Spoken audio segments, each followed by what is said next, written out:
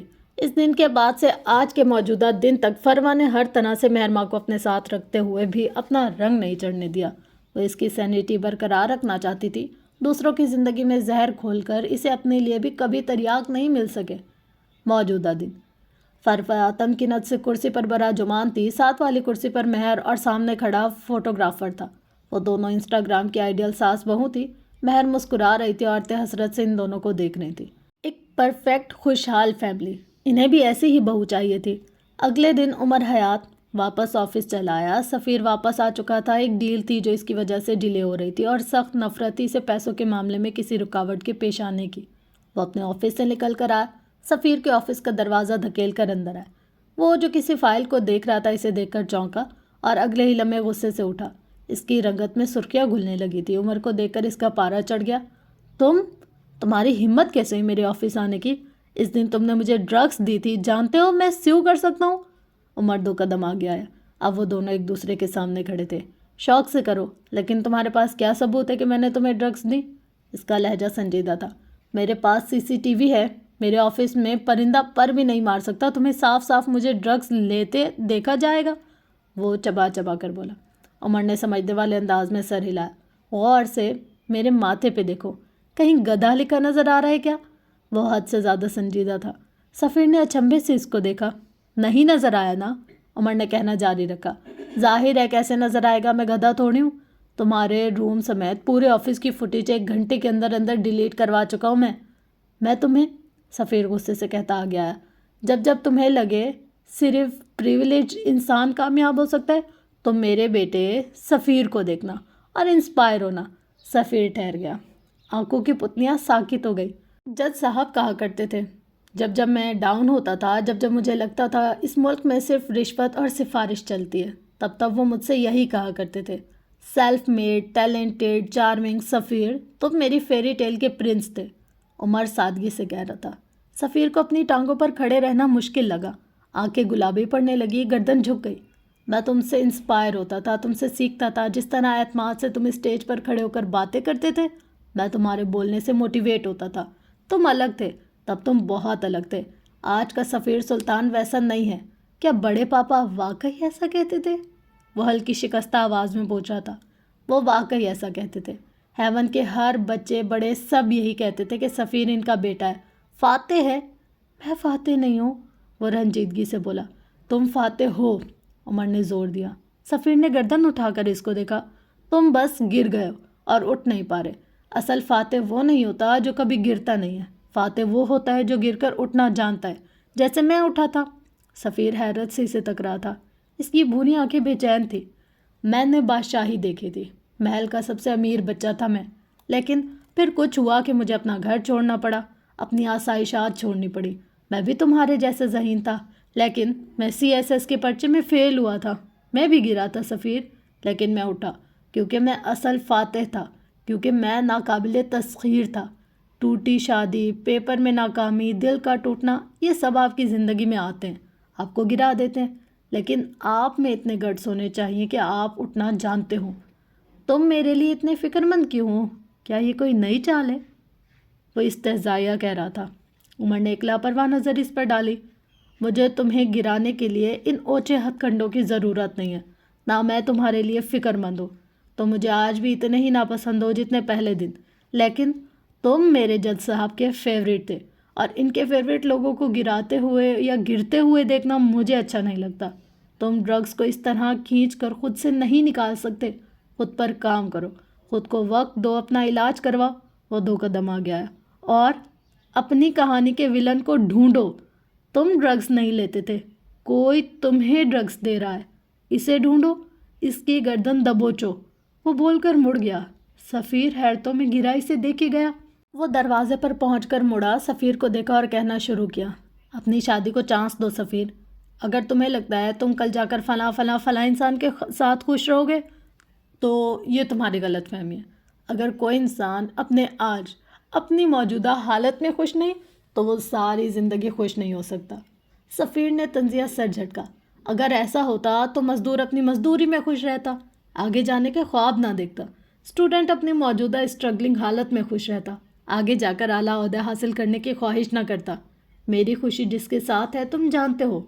عمر نے دروازے سے ٹیک لگا کر بوٹوں کی کینچی بنا لی۔ چند ثانیے اس کو دیکھا۔ مزدور اگر یہ سوچ کر زیادہ مزدوری کرتا ہے کہ وہ زیادہ پیسے سے خوش ہوگا تو وہ غلط ہے۔ وہ زیادہ پیسے اچھا کھا سکتا ہے، اچھا پہن سکتا ہے۔ خوشی ایک مختلف چیز ہے، وہ پیسہ یا مقام سے نہیں ملتی، وہ آپ کے اندر ہوتی ہے، آپ کو موجودہ حالت میں ہوتی ہے۔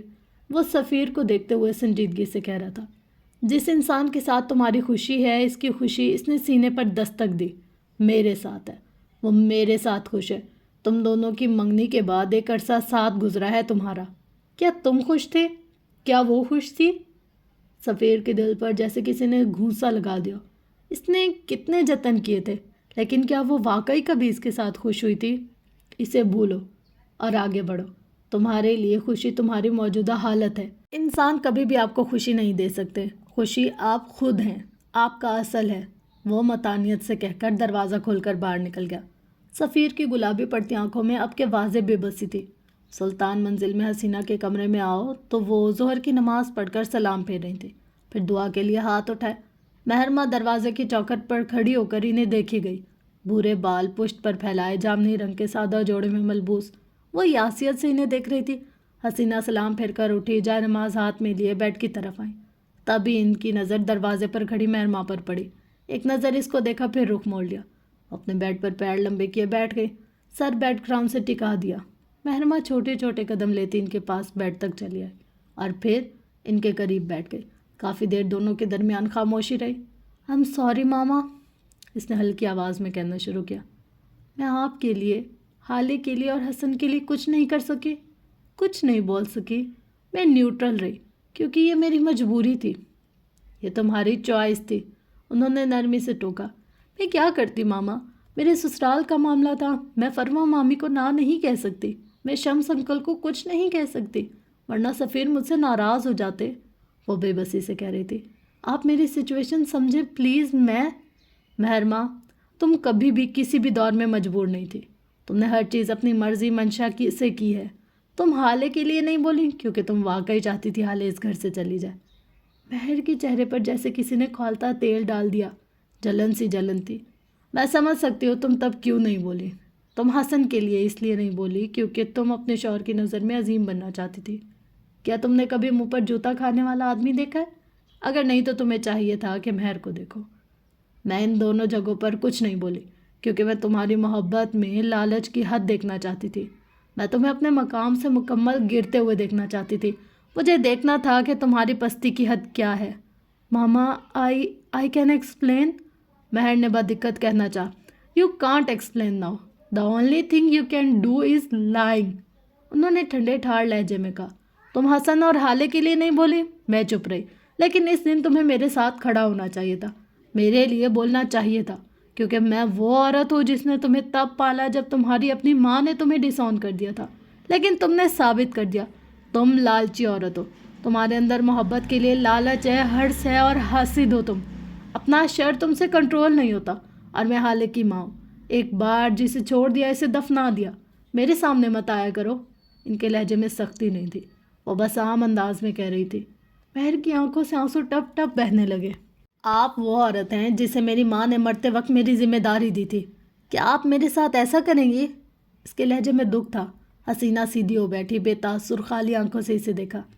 میں نے اس رات تمہیں حالے سے بات کرتے سنا تھا مہر، وہ جہاں تھی وہیں سن رہ گئی۔ تم میری بیٹی کو اس کے شوہر کے خلاف کر رہی تھی۔ خود پر آئی معافی کر دی جاتی ہے، اپنی اولاد پر آئی کوئی ماں معاف نہیں کرتی۔ اور یہ تو تمہیں میں بتاؤں گی نا کہ تمہاری ماں نے مرتے وقت تمہارے بارے میں کیا کہا تھا۔ مہر مال لرزتی ہوئی ٹانگوں سے اٹھی۔ اسے یہاں اپنے آس پاس آکسیجن کی شدید کمی محسوس ہوئی تھی۔ اسے یہ عورت اجنبی لگی تھی۔ وہ جو ماں لگا کرتی تھی آج وہ غیر تھی، بلکہ غیروں سے بھی الگ۔ اس کے باہر نکلتے ہی حسینہ نے آنکھیں بند کر لی۔ نگین کے آخری وقت میں ان سے جو بھی بات ہوئی تھی وہ ساری زندگی وہ نہیں بھول سکی۔ ماضی۔ نگین کو ایمبولینس میں ڈالے وہ اسپتال کی طرف جا رہے تھے۔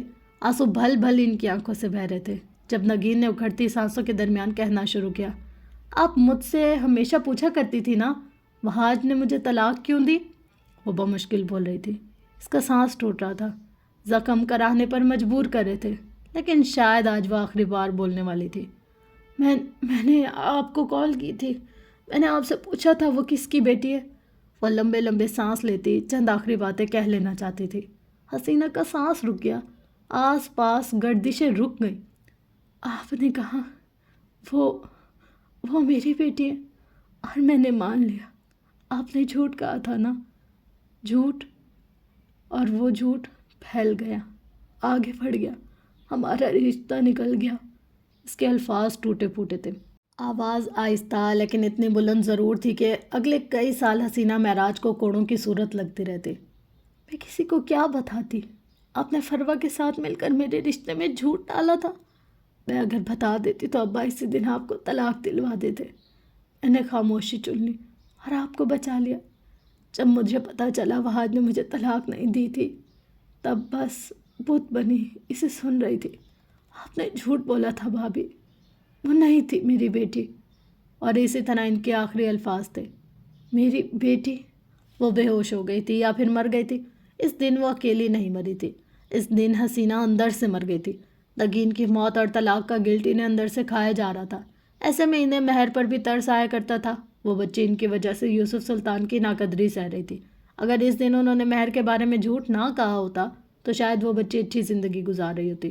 سب ان کی وجہ سے ہوا تھا، ہر چیز کی ذمہ داری انہوں نے اپنے سر لے رکھی تھی۔ ایسے میں ان کا رجحان خود بخود مہر ماں کی طرف بڑھ گیا۔ وہ اسے اچھی تربیت دینا چاہتی تھی، اچھی زندگی اور اچھی ماں۔ گلٹ انہیں راتوں کو جگاتا تھا۔ وہ اپنی اولاد، شوہر، گھر بہت پیچھے رہ چکی تھے۔ اگر کچھ باقی تھا تو یہ فکر کہ اگر قیامت کے روز مہر کی ماں نے ان سے پوچھا کہ تم نے میری بیٹی کے ساتھ کیا معاملہ کیا تو ان کے پاس کیا جواب ہوگا۔ حال تسبیح ان کے ہاتھ میں تھی۔ ماضی کو یاد کر کے ان کی آنکھیں آج بھی پہلے دن کی طرح نم تھی۔ بیڈ کی سائڈ دراز سے اپنا موبائل اٹھا کر انہوں نے موبائل اسکرین پر لگے حالے کی تصویر کھول لی۔ میں نے تمہارے ساتھ بہت ناانصافی کی۔ ان کی آواز بے حد ہلکی تھی۔ مجھے بہت دکھ ہے کہ تم ماں کی محبت کے لیے ڈیسپریٹ اور نیڈی بن گئی۔ میں تمہارے حق ادا نہیں کر سکی، مجھے معاف کر دینا۔ ان کی آنکھیں نم تھی، دل پسج رہا تھا۔ اولاد کی جدائی اندر ہی اندر کھوکھلا کر دیتی ہے، لیکن کچھ جرائم ہوتے ہیں جن کی سزا بھگتنی پڑتی ہے، انہیں بھی بھگتنی تھی۔ اپنے آفس کے کمرے میں بیٹھا عمر حیات خود کو لیپ ٹاپ پر چلتی اسکرین میں گم کیے بیٹھا تھا۔ کوٹ اسٹینڈ پر لگا تھا، سفید ڈریس شرٹ کے بازو موڑ رکھے تھے، ماتھے پر گرتے بالوں سے بے نیاز وہ بس سنجیدگی سے ٹائپ کر رہا تھا۔ دفتن دروازے پر ہلکی سی دستک ہوئی۔ عمر نے کم ان کہہ کر نوارد کو اندر آنے کی اجازت دی۔ نوارد شمس سلطان تھے، سرمئی سوٹ میں ملبوس، بالوں کو سلیقے سے جمائے وہ نک سک سے تیار تھے۔ وہ آئے، عمر کے سامنے والی کرسی کھینچ کر بیٹھے اور پھر دلچسپی سے اسے کام کرتے ہوئے دیکھے گئے۔ تم جانتے ہو تمہارے آنے سے مجھے کتنے فائدے ہوئے ہیں؟ جب سے آئے ہو ایک بار بھی کوئی کپ ٹوٹنے جتنا نقصان بھی نہیں ہوا۔ میں جانتا ہوں میں خوش بخت ہوں، مجھے کاروبار میں گھاٹے نہیں ہوتے۔ اماں کہتی ہیں میں جس کام میں ہاتھ ڈالوں اللہ اس میں برکت دیتا ہے۔ وہ بے نیازی سے سر جھکائے ٹائپ کرتے ہوئے بولا۔ شمس دھیرے سے ہنسا۔ تم کتنے سیلف آبسیسڈ ہو نا۔ ہاں ہوں، مجھ پہ یہ سوٹ بھی کرتا ہے۔ اب اگر اکرام سلطان ہولڈنگ کا آفس بوائے